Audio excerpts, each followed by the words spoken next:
పార్వతీపురం మన్యం జిల్లా కేంద్రంలో ఉచిత బస్సు పథకానికి వ్యతిరేకంగా వందలాది ఆటో కార్మికులు సిఐటియు ఆధ్వర్యంలో ర్యాలీ నిర్వహించారు.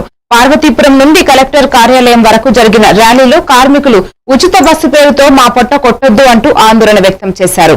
సిఐటియు నేత మన్మధుడ మాట్లాడుతూ ఈ పథకం అమల్లో 60% ఆటో కార్మికుల జీవితం ప్రమాదంలో పడుతుందన్నారు. నెలవారీ పెన్షన్, వానమిత్ర పథకం 25,000 రూపాయలు నష్టపరిహారం అందించాలని డిమాండ్ చేశారు.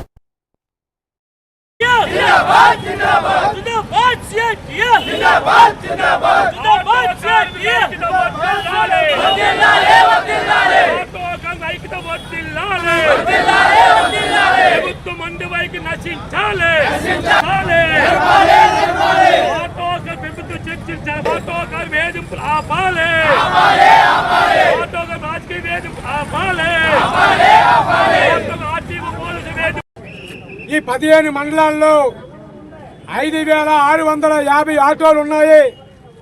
5,650 కుటుంబాలు ఈరోజు ఆటో వృత్తిని నమ్ముకుని జీవిస్తున్నటువంటి పరిస్థితి. రాష్ట్రంలో 12 లక్షల మంది ఈ ఆటో వృత్తిని, క్యాబ్ వృత్తిని నమ్ముకుని జీవిస్తున్నారు. కానీ రాష్ట్ర ప్రభుత్వం ఉచిత బస్సు పథకాన్ని తీసుకువచ్చింది. పథకాన్ని వ్యతిరేకించడం లేదు. మహిళలు ఉచిత బస్సు సర్వీస్ని సిఐటియు వ్యతిరేకించడం లేదు.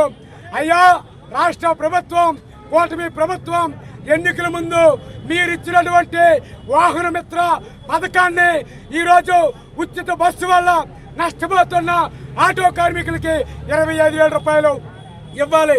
అలాగే వీళ్ళకి ఈరోజు సంక్షేమ బోర్డు లేదు. సంక్షేమ బోర్డుని ఏర్పాటు చేయండి, కుటుంబాలని ఆదుకోండి. ఈరోజు ఫైనాన్షియల్ కిస్తులు, ఇతర సమస్యలు వీళ్ళకున్నాయి. ఈరోజు ప్రైవేట్ పరంగా రోడ్డు ట్యాక్స్ పెరిగింది. ఈరోజు ఆర్టీ వేటింపులు పెరిగాయి. ఇవన్నీ కూడా కంట్రోల్ చేసి ఆటో కార్మికులు సంక్షేమాన్ని ఈరోజు నిలబెట్టవలసినటువంటి పరిస్థితి. ఆటో కార్మికుల సమస్యలు, క్యాబ్ కార్మికుల సమస్యలు పరిష్కారం చేయాలని సిఐటియు డిమాండ్ చేస్తుంది. లేకపోతే జిల్లా విజయవాడ పిలిపించి రాడో పేడో తేల్చుకుంటామని చెప్పి ఈ సందర్భంగా సిఐటియు చేస్తుంది.